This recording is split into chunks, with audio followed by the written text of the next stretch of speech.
Welcome to Monday. A few short videos this week, I'm afraid. Yeah, let's see if we can get this back on axle stands.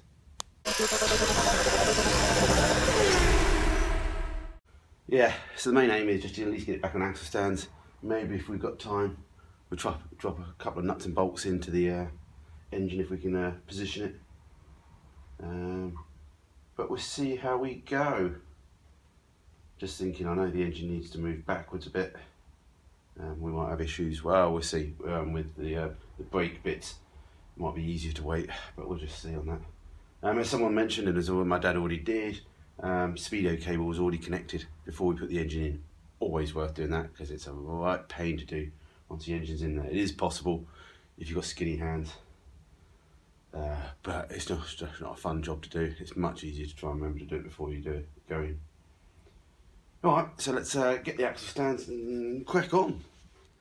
We're going to go just with an attempt of the jack under the front subframe. That's my first attempt of lifting this car back up. See how we go.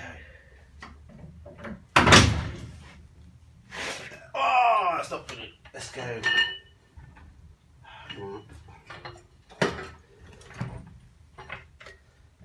My jack's not quite. We'll just get under the tie bar.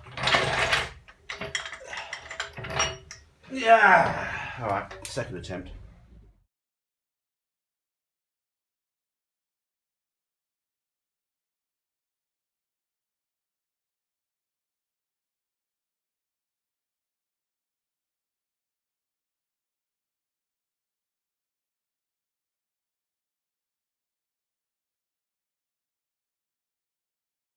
Okay, jack limited out a little bit, but we got there. Well, no, we're not all the way there. Got up another couple of notches on the axle stands. But we're getting there, It's in two minds about trying to bolt the engine in just yet, because it's really easy at the moment, easier to get to those brake fittings down there. It'll be a bit of a pain. Once the engine's in properly, it might make a difference if the engine has to block or whatever yet.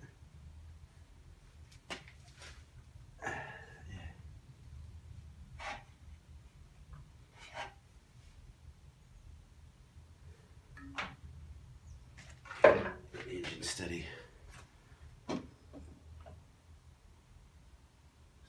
Still need some metal bushes. I think I've got some somewhere for the engine steady.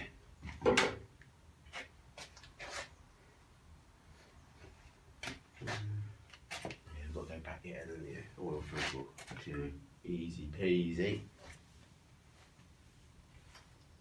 To be honest, I think that side's not far off actually. Come up way more that side. So yeah, might be alright actually. I think the engine's needs.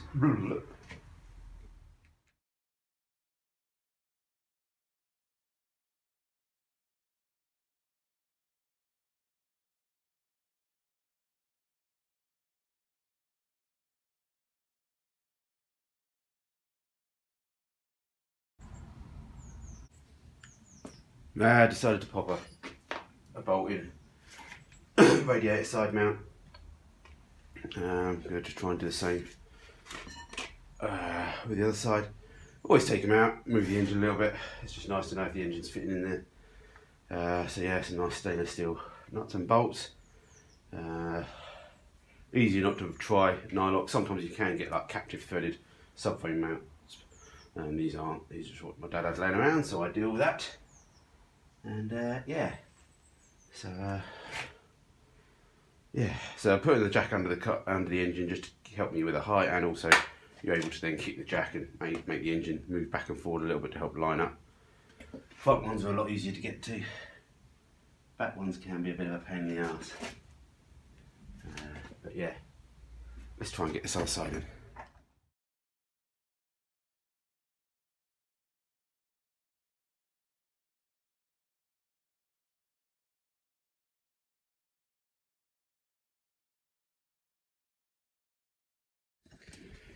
Okay, second bolt in out of 4, so 2 out of 4 is pretty good in my books.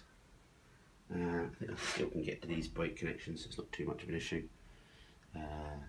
Yeah, ordered up clutch slave, pre-verto, whatever it was, and hose. What else did we order? We've got the brake fittings for Chris to turn up, so we have nice new ones. Stop him freaking out. We actually need to get ourselves a new pressure sensor at some point. Yeah, I need to get some sort of exhaust, we said already. What else we were saying the other day needed? I don't remember now. I don't know how many hoses my dad's got. We need to get some top and bottom hoses, which need to be going on first before we put the radiator down there. Anyway, don't look much different to last time, but at least we're moving forward. We're slowly getting things done. Things are looking good. We've got so much to do. Must get on with that air ride as well, ready for London to Brighton. Yeah. Finish off these brake pipes. Hopefully those unions will turn up today.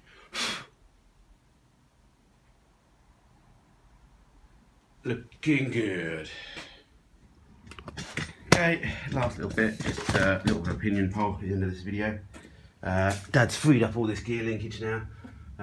It's like a SPQR or something. It's a modification, you know, custom mod that you used to be able to buy in maybe 60s, definitely 70s. So it's quite a rare bit of kit. So it's quite period feature as well.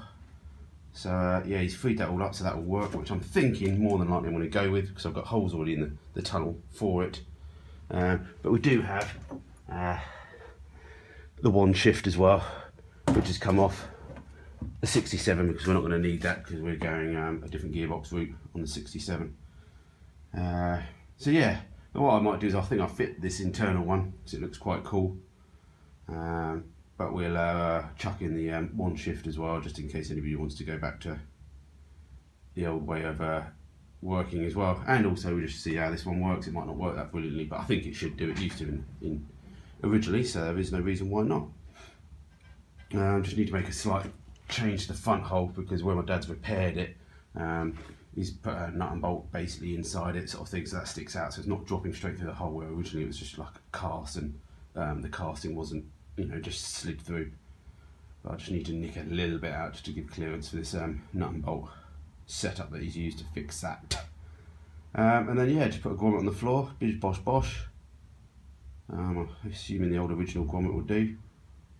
And yeah, that looks quite cool, doesn't it? Especially with the old push start there. I think it's better to put that on there. Oh, no need to bolt it through the carpet. I know it sort of looked nicer, sort of bolted to the top of the carpet, but I think it's not good. It needs to be bolted straight to the metal with no sort of. What you've got to watch with these is obviously the engine's got to be fairly steady, because if the engine moves, you actually force it to change gear a little bit. So we'll just see how it goes. That's why you see the later needs have a steady rod, a connecting rod to stabilise stuff, so if the engine moves, the gear stick moves as well, sort of thing, in tandem. But anyway, that's it for now. Small update, but I will be back. We've got loads to do, just away for a few days. So crack on, everyone. Keep on going without me, and we'll see you soon.